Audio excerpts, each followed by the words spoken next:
오늘 우리에게 주신 하나님의 말씀은 역대상 25장 1절에서 31절까지의 말씀입니다. 말씀을 봉독하겠습니다. 다윗이 군대 지휘관들과 더불어 아삽과 헤만과 여두둔의 자손 중에서 구별하여 섬기게 하되 수금과 비파와 재금을 잡아 신령한 노래를 하게 하였으니 그 직무대로 일하는 자의 수요는 이러하니라.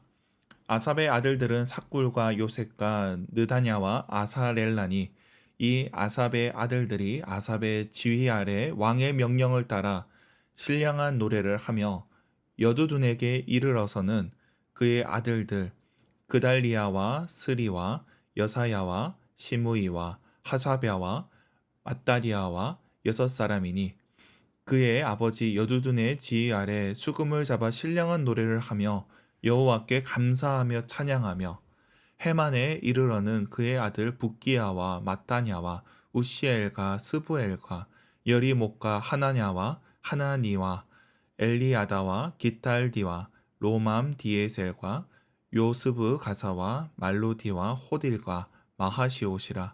이는 다 해만의 아들이니 나팔을 부는 자들이며, 해만은 하나님의 말씀을 가진 왕의 선견자라. 하나님이 해만에게 14아들과 3딸을 주셨더라. 이들이 다 그들의 아버지의 지휘 아래 재금과 비파와 수금을 잡아 여호와의 전에서 노래하여 하나님의 전을 섬겼으며, 아삽과 여두둔과 해만은 왕의 지휘 아래 있었으니 그들과 모든 형제 곧 여호와 찬송하기를 배워 익숙한 자의 수요가 288명이라. 이 무리의 큰 자나 작은 자나 스승이나 제자를 막론하고 다 같이 제비 뽑아 직임을 얻었으니, 첫째로 제비 뽑힌 자는 아삽의 아들 중 요셉이요, 둘째는 그달리아이니 그와 그의 형제들과 아들들 12명이요, 셋째는 삭굴이니 그의 아들들과 형제들과 12명이요, 넷째는 이스리이니 그의 아들들과 형제들과 12명이요, 다섯째는 느다냐니 그의 아들들과 형제들과 12명이요, 여섯째는 붓기야니 그의 아들들과 형제들이 12명이요, 일곱째는 여사렐라니 그의 아들들과 형제들과 12명이요, 여덟째는 여사야니 그의 아들들과 형제들과 12명이요, 아홉째는 마따냐니 그의 아들들과 형제들이 12명이요, 열째는 시므이니 그의 아들들과 형제들과 12명이요, 열한째는 아사렐이니 그의 아들들과 형제들과 12명이요, 열두째는 하사랴니 그의 아들들과 형제들과 12명이요, 열셋째는 수바일이니 그의 아들들과 형제들이 12명이요, 열넷째는 마따디아니 그의 아들들과 형제들과 12명이요, 열다섯째는 여레모시니 그의 아들들과 형제들과 12명이요, 열여섯째는 하나냐니 그의 아들들과 형제들과 12명이요, 열일곱째는 요스브 가사니 그의 아들들과 형제들과 12명이요, 열여덟째는 하나니니 그의 아들들과 형제들과 12명이요, 열아홉째는 말로디니 그의 아들들과 형제들과 12명이요, 스무째는 엘리아다니 그의 아들들과 형제들과 12명이요, 스물한째는 호딜이니 그의 아들들과 형제들과 12명이요, 스물두째는 깃달디니 그의 아들들과 형제들과 12명이요, 스물셋째는 마하시오시니 그의 아들들과 형제들과 12명이요, 스물넷째는 로맘 디에셀이니 그의 아들들과 형제들과 12명이었더라. 아멘. 오늘 본문은 성전에서 음악 맡은 자들을 다룹니다. 역대기는 예배를 중요하게 생각합니다. 성전 예배가 어떻게 세워져야 되는지 이상적인 모습을 보여주고 있습니다. 그 가운데 레위인과 제사장이 이어 오늘은 음악을 맡은 자들을 다루고 있습니다.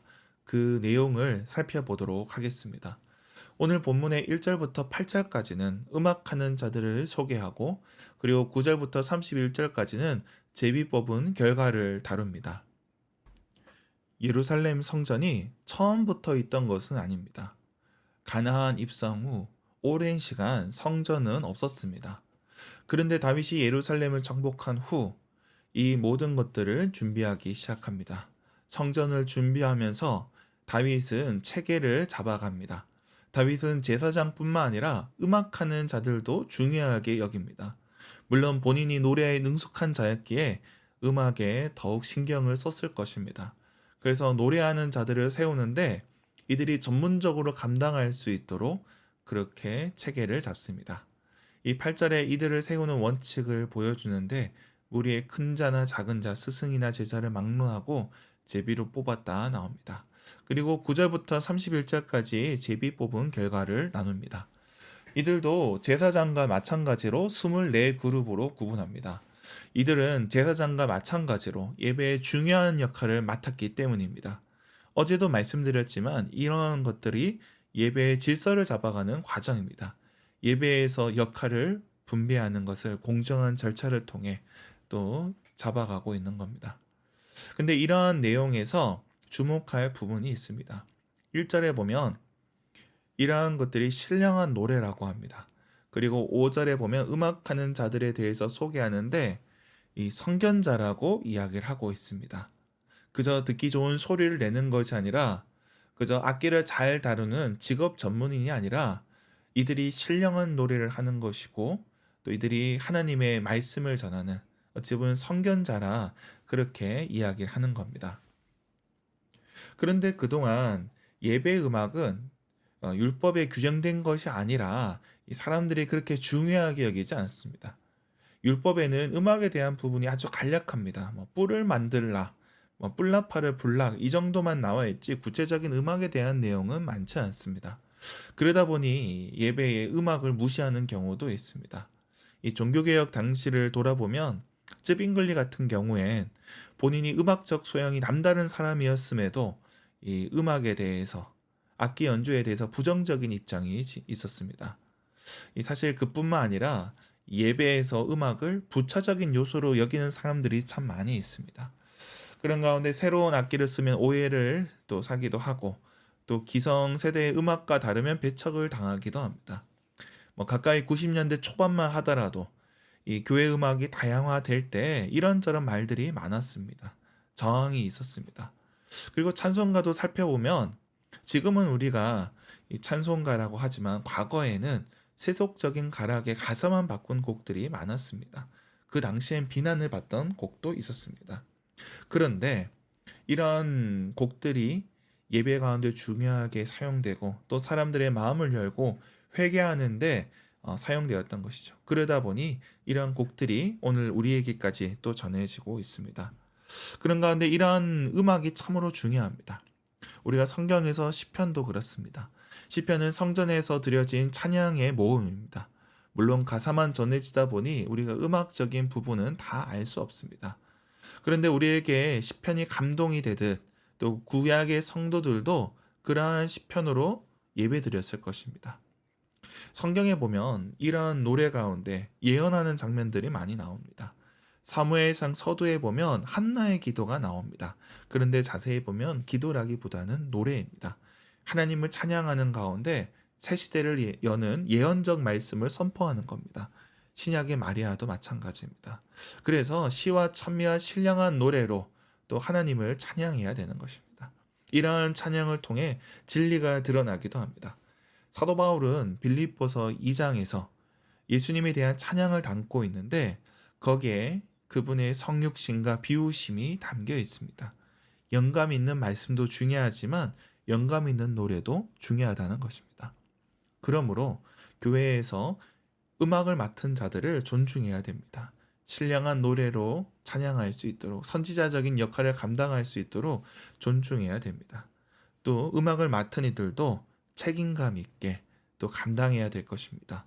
하나님께서 세우신 자리인 만큼 잘 준비된 모습으로 주님 앞에 서야 될 것입니다. 말씀을 맺겠습니다. 우리의 찬양이 신령한 노래가 되고 우리의 고백에 하나님의 뜻이 담겨야 할 것입니다.